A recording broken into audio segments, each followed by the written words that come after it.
Hello मेरे eighth class के बच्चों, कैसे हो आप सभी लोग। तो हम तो बहुत बढ़िया हैं। तो आज का जो टॉपिक है हमारा वो फर्टिलाइजेशन के ऊपर रहेगा। तो मैंने आपको जो कल वाली वीडियो थी उसमें मैंने आपको बताया कि मैं आपको पेज दिखा देता हूँ पलट के। तो मैंने आपको ये कल फीमेल और मेल का जो रिप्रोडक्टिव ऑर्गन और स्पर्म क्या होते हैं, सेक्सुअल रिप्रोडक्शन क्या होती है, इसके बारे में आपको इंट्रोडक्शन दी थी। इंट्रोडक्शन क्या आपको ब्रीफली करवा दिया था और मैंने आपको बताया था कि सेक्सुअल रिप्रोडक्शन क्या होती है। हम थोड़ा सा रिकैप कर लेते हैं जो बच्चे न्यू हैं। जो कि बेटा क्या होता है कि मेल एंड फीमेल जो गैमीट्स होते हैं, मेल गैमीट्स और फीमेल गैमीट्स जब आपस में फ्यूज होते हैं तब होती है फर्टिलाइजेशन। तब उस प्रोसेस को हम क्या बोलते हैं, फर्टिलाइजेशन। फ्यूज होने के बाद क्या बनता है, जाइगोट बनेगा। ये वाला जाइगोट डाई दो सेल का होता है बेटा, डिप्लॉयड होता है। इसको जाइगोट बोलते हैं। अब जाइगोट के बाद क्या बनेगा, एम्ब्रियो बनेगा। ठीक है जी। अब देखते हैं क्या होता है, सारा हम फर्टिलाइजेशन में करेंगे। लेकिन करने से पहले आपको बोलना चाहता हूं बेटा, इस वीडियो को सब्सक्राइब कर लो ताकि जो नोटिफिकेशन है वो आपके फोन के ऊपर डायरेक्ट आ जाए। ठीक है, आपको आपको ढूंढना ही ना पड़े मेरी कोई वीडियो कि कौन सी अभी वीडियो डाली है कौन सी नहीं। तो जो भी मेरे न्यू अपडेट होएगा वो आपकी स्क्रीन पे आ जाएगा फोन पे। ठीक है, अब हम करने वाले फर्टिलाइजेशन। तो फर्टिलाइजेशन में वही हो गया, देखो, fusion of sperm and ovum, उसको हम क्या बोलेंगे, फर्टिलाइजेशन। ये एक प्रोसेस होती है जिसमें फ्यूजन होती है स्पर्म और ओवम की। ओवम क्या होता है, फीमेल गैमीट। स्पर्म क्या होता है, मेल गैमीट। ठीक है, देखो तो क्या लिखा हुआ, the first step in the process of reproduction is the fusion of sperm and ovum. तो ओवम जो फीमेल सेक्रीट करेगी, स्पर्म जो मेल सेक्रीट करेगा, इनका जो फ्यूजन होगा। तो when sperm comes in the contact with an egg, जब स्पर्म एग्स के कॉन्टैक्ट में आते हैं, एग्स कौन रिलीज करता है, फीमेल। फीमेल एग्स बोल लो चाहे ओवम बोल लो, बात एक ही है। ठीक है, वन ऑफ द स्पर्म में फ्यूज विद द एग। अब सिर्फ बहुत सारे, देखो, हजारों लाखों करोड़ों स्पर्म जब सक्रीट होते हैं तो उनमें से सिर्फ एक स्पर्म ही एग के साथ जाके फ्यूज होता है। ठीक है, जैसे यहाँ पे दिखाया गया आपको, ये देखो, सिर्फ एक स्पर्म ही इंटर कर रहा है एग के अंदर। सिर्फ एक स्पर्म ही इंटर करेगा, बाकी जो आउटर जो लेयर है इस ओवम की, इस एग की, तो वो बाकी स्पर्म को इंटर नहीं करने देगी। ठीक है, तो सिर्फ जब एक इंटर करेगा तब ही फिर एम्ब्रियो बनेगा, जाइगोट बनेगा। जाइगोट के बाद एम्ब्रियो बनेगा, फिर हम लोग बनते हैं। ठीक है, such fusion of egg and sperm, ऐसी फ्यूजन को हम क्या बोलेंगे, फर्टिलाइजेशन बोलेंगे। ये देखो लिखा हुआ है, ड्यूरिंग फर्टिलाइजेशन द न्यूक्ली एक न्यूक्लियस होता है और एक न्यूक्ली होता है।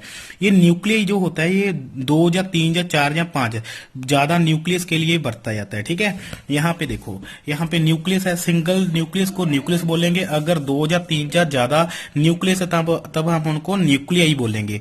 तब देखो, जब एग के अंदर अब न्यूक्लियस तो होगा, वो भी एक सिंगल सेल है। अब स्पर्म आएंगे, स्पर्म भी इंटर कर गया अब एग के अंदर, अब वो भी एक सिंगल सेल है, उसके अंदर भी न्यूक्लियस होगा। अब न्यूक्लियस कितने हो गए, 2 न्यूक्लियस हो गए। तो यहाँ पे देखो 2 न्यूक्लियस हो गए, 1 न्यूक्लियस, 2 न्यूक्लियस। ठीक है, फ्यूजिंग हुई भी है। अब 2 न्यूक्लियस हो गए तो 2 न्यूक्लियस को हम 2 न्यूक्लियस नहीं कहेंगे, तो यहाँ पे हम क्या बोलेंगे, न्यूक्लियाई बोलेंगे, न्यूक्लियाई बोलेंगे। ठीक है, अब देखो क्या बोल रहे हैं, during fertilisation nuclei of sperm, sperm का और एग का जो न्यूक्लियस होता है वो फ्यूज हो जाता है to form a single nucleus, और फिर एक सिंगल न्यूक्लियस बनेगा। जब दोनों न्यूक्लियस, देखो, जब एक एग के अंदर एक न्यूक्लियस है, ठीक है, अब एग के अंदर स्पर्म एंटर करेगा। अब स्पर्म के अंदर, स्पर्म भी सिंगल सेल है, उसके अंदर भी न्यूक्लियस होगा। अब 2 न्यूक्लियस एक साथ में इकट्ठे हो गए, अब दोनों न्यूक्लियस फ्यूज होकर के एक न्यूक्लियस, सिंगल न्यूक्लियस बनाएंगे। ठीक है, this result in the formation of fertilised egg. अब फर्टिलाइज्ड एग बन जाएगा क्योंकि वो फर्टिलाइज हो चुका है, उसको हम जाइगोट भी बोलते हैं। ठीक है, अब जाइगोट के बाद क्या बनता है वो हम देखते हैं। The process of fertilisation is the meeting of an egg cell from the mother and sperm from the father. देखो ये वही लिखा हुआ, दोबारा से फिर वही आ गई कि स्पर्म जो है फादर से आते हैं, जो मदर से वो एग्स आते हैं। ठीक है, तो इसमें यही लिखा हुआ है कि मदर और फादर से एग्स आते हैं और फादर से स्पर्म्स आते हैं, तो आपस में मिलेंगे, फ्यूज हो जाएंगे, फर्टिलाइजेशन होगी तो जाइगोट बनेगा। ठीक है, तो so new individual inherit some characters from mother and some from the father. तो यहाँ इस लाइन में बड़ा इंपॉर्टेंट लिखा, इनहेरिटेड मतलब विरासत। तो जो आप हो, आप में देखो गुण किसकी वजह से आए हैं, आपके मदर ने आधे गुण दिए हैं और आपके फादर साहब ने आधे गुण दिए हैं, वो इनहेरिटेड हो गए हैं, ठीक है। कुछ करेक्टर्स आपके फादर ने दिए, कुछ करेक्टर्स आपको मदर ने दिए, तो जिसके कारण आप बने हो, ठीक है। तो लुक एट यूर, आपके अंदर मतलब आधे आधे करेक्टर्स आपको इनहेरिटेड हुए हैं, ठीक है। तो सी इफ, अगर मैं बोलूं कि मैं दोबारा से आपको क्लियर कर देता हूं, अगर मैं आपको बोलूं कि आपके करेक्टर्स मदर के भी हैं और फादर साहब के भी हैं, तो वो विरासती आपको मिले हैं। वो विरासत का मतलब इनहेरिटेड, जनरेशन टू जनरेशन चलते रहते हैं ये, ठीक है। If you see recognize some characters in them similar to those in your mother and in your father, देखो आपने कुछ करेक्टर्स ऐसे भी देखे होंगे, आप कभी ऑब्जर्व करना, आपने आप देखो कैसे कि आपके मदर फादर के साथ आपके करेक्टर्स मिलेंगे। कैसे आपको बता रहा हूँ, मान लो आपके मदर का जो सोने का तरीका है, उठने का, बैठने का, लेटने का, जो भी तरीका है वो आप नोट करना, और अपने फादर साहब का भी तो वही तरीका आप अपने भाई बहन में नोट करना। तो आपको पता चलेगा कुछ ना कुछ करेक्टर्स आपको वो इनहेरिटेड मिलेंगे, ठीक है। तो जैसे आपको बोलूं आइस कलर हो गया, ठीक है। तो इस तरीके से fertilisation takes place inside female body. अब देखो फर्टिलाइजेशन भी दो तरह की होती है। फर्टिलाइजेशन दो तरह की होती है, जैसे इंटरनल फर्टिलाइजेशन हो रही होती है, एक एक्सटर्नल फर्टिलाइजेशन, यहाँ पे लिखा हुआ है एक्सटर्नल फर्टिलाइजेशन। तो फर्टिलाइजेशन भी दो तरह की मिलेगी आपको।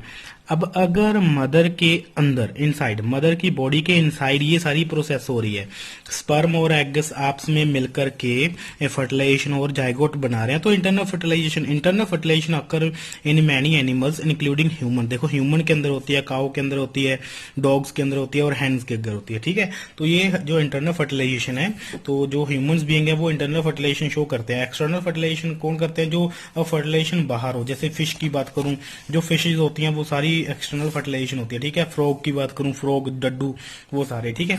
तो अब आगे देखते हैं। तो जैसे यहाँ पे लिखा हुआ, you will surprise to know that in many animal fertilisation takes place outside the body. आप सरप्राइज हो जाओगे कि कई एनिमल्स जो फर्टिलाइजेशन होती है उनकी बॉडी के बाहर होती है, ठीक है। द बॉडी फीमेल की बॉडी के बाहर होती है। अब कौन से वो एनिमल्स हैं वो हम देखते हैं। जैसे fertilisation takes place in water, पानी के अंदर होती है। जैसे मैंने आपको पहले बताया कि फिश और फ्रॉग जो ऐसी एक्सटर्नल फर्टिलाइजेशन करते हैं। तो अब देखते हैं क्या क्या है। तो ड्यूरिंग द रेनी सीजन, आपने देखा होगा कि रेनी सीजन में जो जब बारिश का मौसम आता है तब फ्रॉग्स एंड टॉड्स क्या होते हैं, अब उनके बच्चों को बोला जाता है फ्रॉग्स के, ठीक है, move to pond and slow flowing stream. अब कहाँ पे पॉन्ड की ओर दौड़ते हैं वो, ठीक है, पानी की ओर दौड़ते हैं, पानी के ऊपर दौड़ेंगे, आपको दिखाई देंगे वहां पे। When the mail and female come together in water, जब पानी के अंदर मेल एंड फीमेल जब एक दूसरे के पास आ जाते हैं, then the female lays egg, lay 100 egg. तब फीमेल क्या करेगी, बहुत सारे 100 एग्स ऐसे ले करेगी। ये जो 100 एग्स, बहुत सारे एग्स हैं, ये फ्रॉग के एग हैं। तो एग आपको ये दिखाई दे रहे हैं, ये फ्रॉग ने पानी के अंदर एग्स ले किए हैं।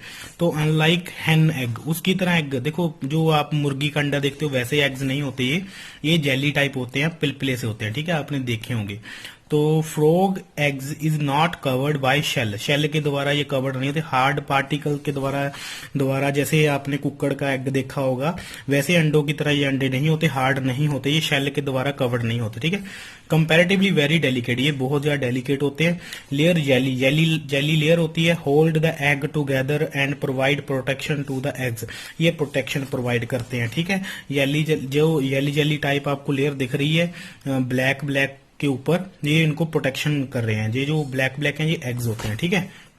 अब यहाँ पे देखो, as the eggs are laid, अब देखो एग्स जो हैं वो तो ले हो चुके हैं। द फीमेल डिपॉजिट स्पर्म, अब जो मेल आएगा, मेल वहां पे आके स्पर्म अपने क्या करेगा, उनके ऊपर जैसे आप नमक नहीं ऐसे डालते खाने के ऊपर, तो वैसे वो भी क्या करेगा, स्पर्म उनके ऊपर आकर के इस तरीके से पूरे के पूरे एग्स के ऊपर छोड़ देगा। तो each sperm swim randomly in water with the help of its long tail. अब देखो मैंने आपको बताया कि स्पर्म के पास क्या होती है, टेल होती है, वो टेल की हेल्प से ही वो क्या करता है, स्विम कर सकता है पानी के अंदर। तो स्पर्म क्या करेंगे, स्विम करेंगे पानी के अंदर, ठीक है, कोई इधर भागेगा कोई उधर भागेगा। अब कोई एक ही स्पर्म जाके एग को फर्टिलाइज करेगा। देखो अब क्या है, यहाँ पे मैं स्क्रीन क्लियर कर लूं, the sperm come contact with the egg, अब स्पर्म जो कॉन्टेक्ट में आएगा, एग्स के पास आएगा, देन वो फर्टिलाइजेशन फिर प्ले करेंगे। फर्टिलाइजेशन कैसे, स्पर्म इंटर करेगा एग्स के अंदर तो फर्टिलाइजेशन तो होगी, फिर क्या बनेगा, जाइगोट बनेगा। दिस टाइप ऑफ फर्टिलाइजेशन, अब देखो ये सारा हो कहाँ पे हो रहा है, पानी के अंदर हो रहा है, ठीक है, मतलब बॉडी के बाहर हो रहा है। तो this type of fertilisation in which the fusion of male and female gamete, अब पानी के अंदर ही फ्यूजन हो गई मेल और फीमेल गैमेट्स की, ठीक है, तो आउटसाइड द बॉडी के बाहर ही हुई है, तो इसको हम क्या बोलेंगे, एक्सटर्नल फर्टिलाइजेशन बोलेंगे। It is very common in aquatic animal, ये पानी में रहने वाले एनिमल्स के अंदर ही होती है, जैसे फिश होगी, जैसे मैंने आपको बताया, फ्रॉग आपने पढ़ ही लिया, स्टार फिश होगी, इस तरीके से जितने भी एनिमल्स होते हैं उनमें ये वाला प्रोसेस डाला जाता है, ठीक है, और डाला जाता बोल दिया, आपको फाइंड होगा, मिलेगा, ठीक है जी। तो ये थी एक्सटर्नल और इंटरनल फर्टिलाइजेशन, आपको फर्टिलाइजेशन के बारे में भी बताया है। तो यहाँ पे आई विट्रो फर्टिलाइजेशन लिखा हुआ है, आई विट्रो मतलब इन विट्रो फर्टिलाइजेशन, इसमें क्या होता है, देखो मान लो आपने टेस्ट ट्यूब बेबी तो सुना होगा, टेस्ट ट्यूब बेबीज, इसमें क्या होता है कि कोई औरत है, ठीक है, वो अब मां नहीं बन सकती, तो साइंस इतनी आगे तक पहुंच चुकी है, बायोटेक्नोलॉजी इतनी आगे तक पहुंच चुकी है कि साइंस ने ऐसा बना दिया कि अब अगर कोई मां मदर नहीं बन सकती, वो भी आपको बताऊंगा कि किन किन रीजन करके वो मदर नहीं बन सकती, तो वो सारे मैं आगे आपको वीडियो में डिस्कस कर लूंगा। तो लेकिन ये वाला एक बार समझ लो आप, इसमें क्या होता है कि साइंसदानों ने क्या किया, जो साइंटिस्ट ने उन्होंने क्या किया, जो साइंस थी उन्होंने क्या किया कि फीमेल के जो एग्स होते हैं वो बाहर निकाल लेते हैं, ठीक है, जो मदर मां नहीं बन सकती, जो फीमेल मां नहीं बन सकती, तो जो मेल होता है उससे स्पर्म ले लेते हैं, ठीक है, स्पर्म, और अब मेल से स्पर्म ले लिए, फीमेल से एग्स ले लिए, तब उसको एक ट्यूब में डाल देते हैं, उस ट्यूब के अंदर अब उतना ही टेम्परेचर डालते हैं, उतना ही टेम्परेचर देते हैं, उतनी ही कंडीशन देते हैं जो मदर के इन बॉडी के इनसाइड होती है, ठीक है। फिर जब वो एग और स्पर्म आपस में फ्यूज हो जाते हैं, जाइगोट बन जाता है, एम्ब्रियो बन जाता है, फिर उस एम्ब्रियो को निकाल के वो मदर के जुट्रस में ही क्या कर देते हैं, ट्रांसप्लांट कर देते हैं। अब देखो गर्भ कहाँ पे, अब देखो बच्चा कहाँ पे बनेगा, अब बच्चा मदर के बॉडी के इनसाइड ही बनेगा, लेकिन फर्टिलाइजेशन कहाँ पे करवा दी उन्होंने टेस्ट ट्यूब के अंदर उन्होंने फर्टिलाइजेशन करवाई सिर्फ, ठीक है। फर्टिलाइजेशन होने के बाद जब एम्ब्रियो बना, एम्ब्रियो निकाल के मदर के जुट्रस में डाल दिया, जुट्रस कहाँ पे मैं आपको दिखा देता हूँ, यहाँ पे डाल देते हैं, ठीक है। फिर उसी तरीके से मदर फिर वैसे ही बच्चा 9 मंथ तक ग्रो करता है, फिर वैसे ही सेम डिलीवरी होती है, तो इस तरीके से, और इस टेक्निक को बोलते हैं टेस्ट ट्यूब बेबी, ठीक है। तो अब तो ये बहुत ज्यादा हो रहा है, तो जो मां नहीं बन सकती औरतें वो तो अब करवा रही हैं, तो ये तो कोई बड़ी बात नहीं है, ये तो साइंस ने एक वरदान दिया उन औरतों को। तो बेटा इस वीडियो में मैं इतना ही करवाऊंगा, क्या क्या किया आज हमने फर्टिलाइजेशन की, उसकी टाइप्स की, और in vitro fertilisation, test tube baby के बारे में आपको पढ़ाया।